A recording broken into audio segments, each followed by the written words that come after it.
fighting out of Kentucky. The host of Fights and Frags, PTP Tega. What is up, fight fans? Welcome back to another episode of Fights and Frags, and we are literally less than a day away.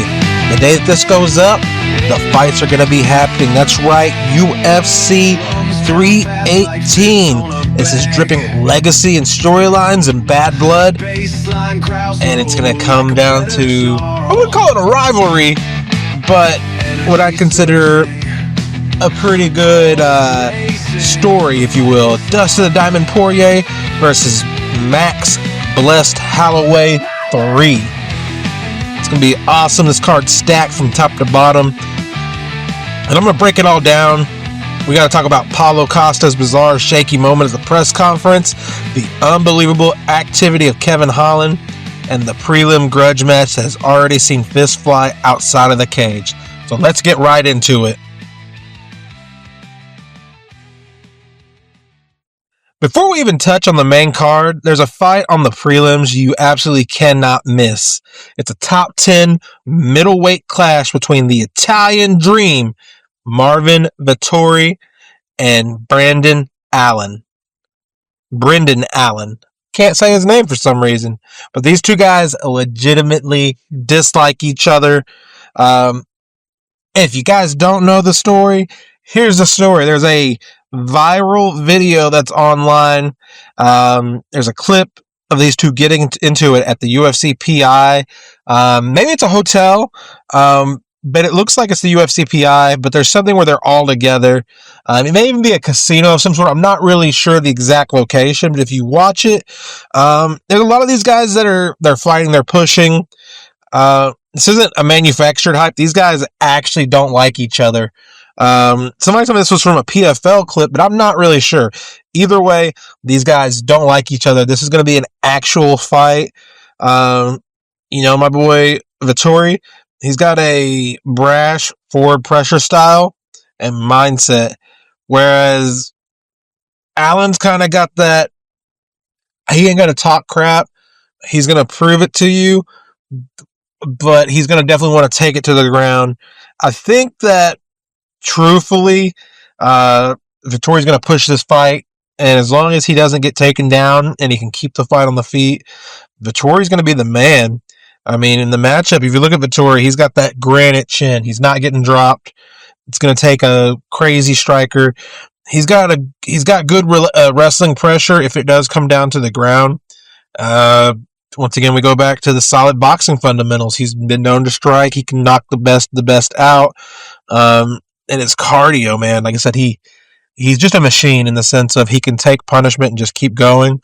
So I do think that that's going to be his pluses. Allen's going to have the issue of, or he's going to have the perks, I should say, of elite submission. He's probably one of the most dangerous Brazilian Jiu-Jitsu practitioners in the division, if you ask me. His striking is definitely improving, and his path to victory is going to be just taking this guy down and holding down Vettori at the end of the day. Now, the issue is whose wrestling is going to be better. Can Allen get the durable Vettori down to the ground? I don't know. Or is Vettori's troll-like pressure, concrete head, going to be too much for Allen on the feet? And I do agree. I think Allen's going to want to get this to the ground. I think Vettori's going to keep it standing up. So as long as Vettori doesn't get taken down and he can at least just smash that takedown attempts, Vettori's going to walk away from this one victorious. That's my call.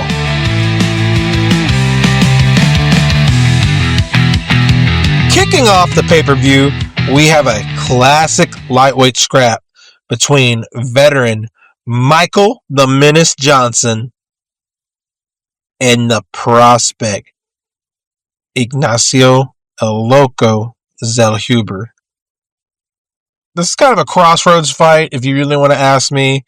Michael Johnson, he's a guy who holds wins over Dustin Poirier, the best striker in the division, or arguably one of the best strikers in his division.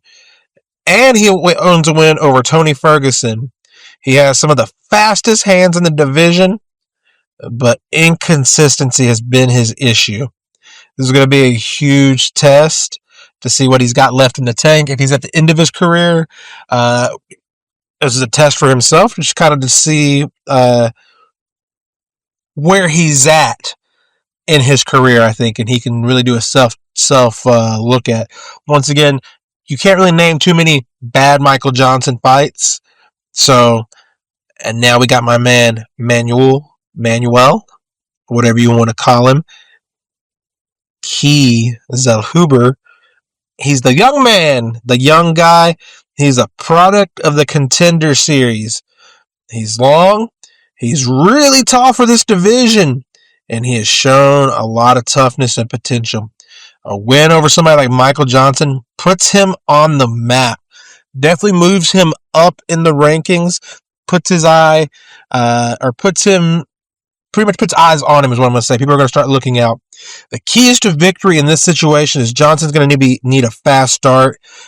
He's going to want to kind of keep that pressure on Zellhuber. However, Zellhuber needs to be worried and kind of I wouldn't say worried, but cautious. He needs to weather the early storm and use his range and get the grappling going. You can get that grappling going, no problems. You're gonna keep it. You're gonna get that winning. You're gonna get that win. So I think I got Manuel Zellhuber on this, just based off of the youth factor on this one. So that's my call on that one.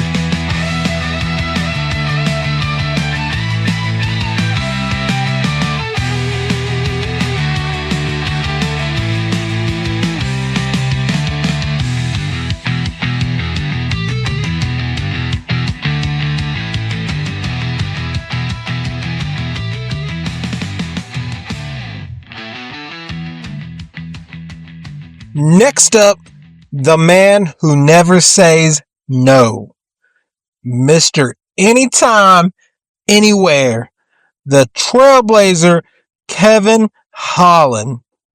This is, and it's really not an exaggeration, Kevin Holland's 5th fight of 2025. We are barely in the back half of the year, and this man's just killing it. He's a machine. Is he superhuman or is he reckless? That goes on to be seen. People who are doing these fights and they take too many fights on, in a year, their body's not recovering. Maybe they're pushing themselves too hard. But perhaps Kevin Holland's just truly a badass dude, He just keeps on. This right here is going to be a great fight for the casuals, for the stand and bangs, for people who like Kevin Holland. Myself, I'm going to love this fight because the matchup itself's a fan-friendly stand and bang fight. Essentially, Kevin Holland, he's unorthodox. He's going to deliver in long volume. He's got that long range striking. He can get in and get out. He can cover so much distance is pretty much what I'm trying to say. And he's always talking. When he's beating you up, he's letting you know he's beating you up. He's just one of those, to me, like a star in the UFC that they're utilizing correctly now. Now, on the other hand, we got Daniel Rodriguez, a.k.a. D-Rod, the exact opposite. He's all fundamentals, man. He's a crisp, hard boxing style. He's got a granite chin. He's going to stand in there and bang with you. He's relentless. He's got that forward pressure. He's not out here, doing moves on you or talking that crap. He's going to just let his work in the ring show you what he's doing. And he's just equally as effective and tough as Kevin Holland. So now we kind of need to ask, can Kevin Holland's wild style and activity level overcome the pure rugged boxing of D-Rod? I think he could. I think that Kevin Holland's going to get another win here. He's just so unorthodox. And he's just kind of been, he's living it up right now. They're giving him a lot of money for these fights, and he's just been, as long as he keeps winning, he's going to keep getting it up. My money's going to be on Kevin Holland. And the next question is does fighting this often eventually catch up to you? I think it does. I think your body's going to break down after so much pushing. However, I'm not an athlete like these guys, so what do I know?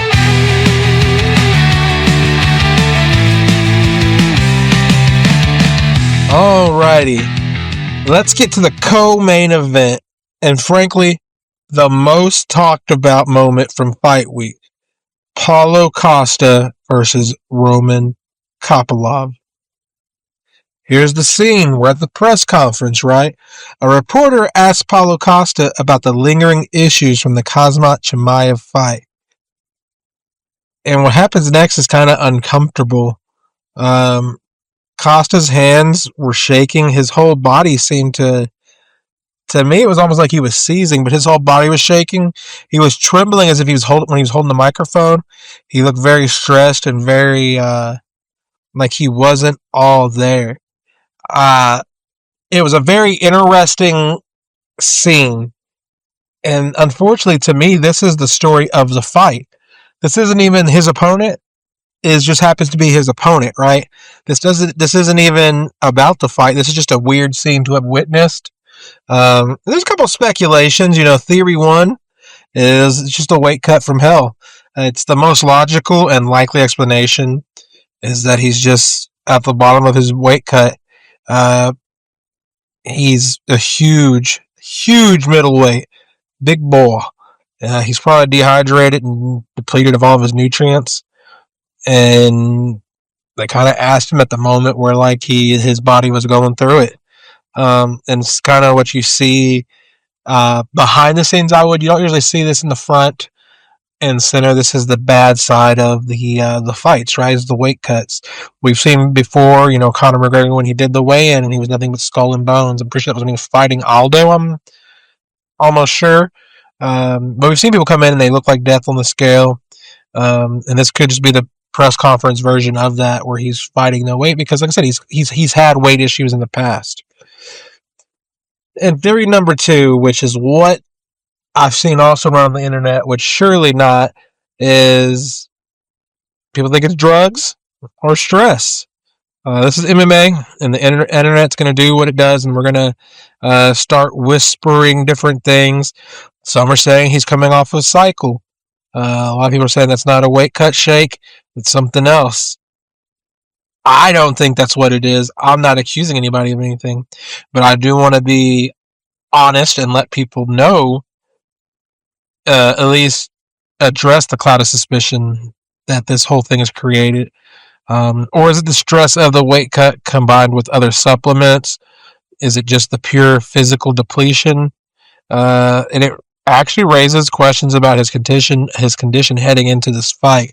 Another part that I want to mention that I didn't get put in my notes before this is I just watched, this is Friday, the night before the fight, and I had watched the weigh-ins, and even Paulo Costa at the weigh-ins, something just seemed off. So, I don't know. I like Paulo Costa. I'd hate to see him get dropped again, but all this in consideration isn't good. I know that they said Khamzat may have messaged, it was either Sean Strickland or Khamzat. I don't remember which one they said it was. I thought it was Sean Strickland, but at the weigh-in this morning they said Khamzat, but they said that one of them messaged Paulo's wife or girlfriend and was pretty much just saying that Paulo's not a man. And I guess other things, and that could have been why he was upset as well. Maybe Brazilians take that a little bit more harshly, and so it was like, I don't know. We're just addressing the rumors. It was a very interesting moment. It could have just been nothing but a weight cut. But the fight itself, through all the drama that we just covered, Paulo has to face a stone cold killer in Roman Kopylov. Kopylov is on a tear with nasty body kicks and a legitimate one punch knockout power. If Costa is even 10% compromised from this cut, or whatever's going on, be it mental or anything, Kopylov has the power to shut out Costa's lights. And Costa has had a couple of slides before in MMA where he's been losing back to back. We might see that again. We might be seeing the end of Costa here, and my money's going to go on Kopylov because Costa is not looking good.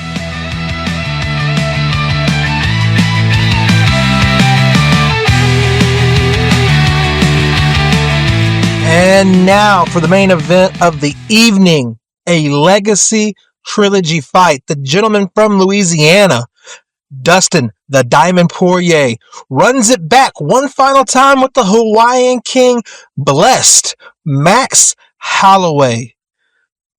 Let's go back in time here, take a look back to fight one at UFC 143. A lifetime ago in 2012, featherweights.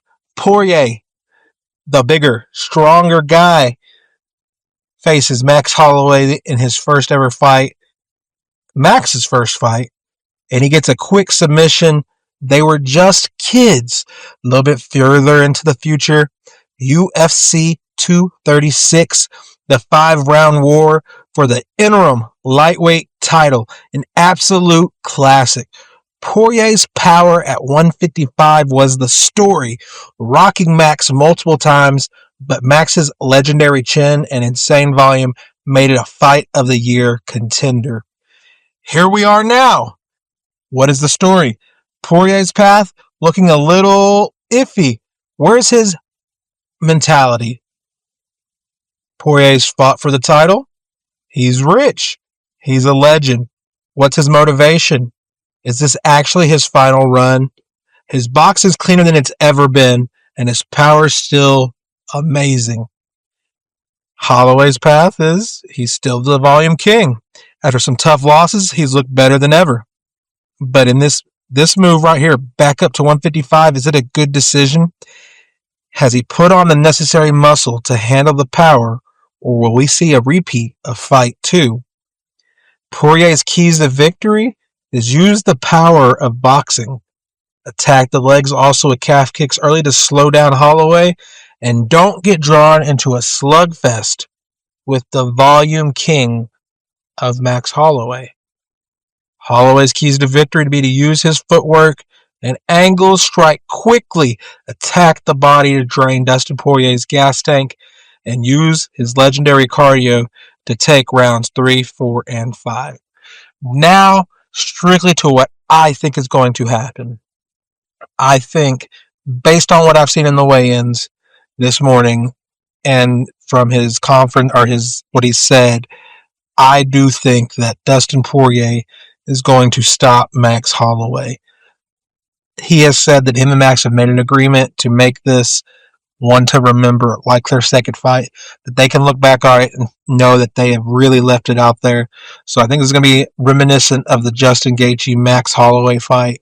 They're going to leave it in the ring and somebody's going to sleep. I just don't think Max Holloway is going to be big enough, even with the extra weight, to take on Dustin Poirier, who is just looking like a pit bull. It is what it is. So I think Dustin Poirier drops Max Holloway and finishes him. And that is our official breakdown for what promises to be an unforgettable night of fights at the UFC 318. Poirier versus Holloway 3. It's for all the marbles, all the legacy. I want to know what you think. Who takes the trilogy? Does Costa's condition affect his fight? Drop your predictions in the comments section of the YouTube channel, or hit me up on my social. It's going to be at PTBTega or at Billy Wavo, depending on where I'm at. Just leave it on the YouTube. That works too. Make sure you subscribe to Fights and Frags on Spotify and on YouTube so you never miss a breakdown or recap. I live for this stuff, and I love chopping it up with anybody who also lives for it. It's really all the time I have. It's all the content I have. I will be back early next week to react to all the knockout submissions and wild moments from the fight and any news that is broke regarding fights that I'm interested in. Until then, stay safe and enjoy the fights and keep your guard up. Later, guys.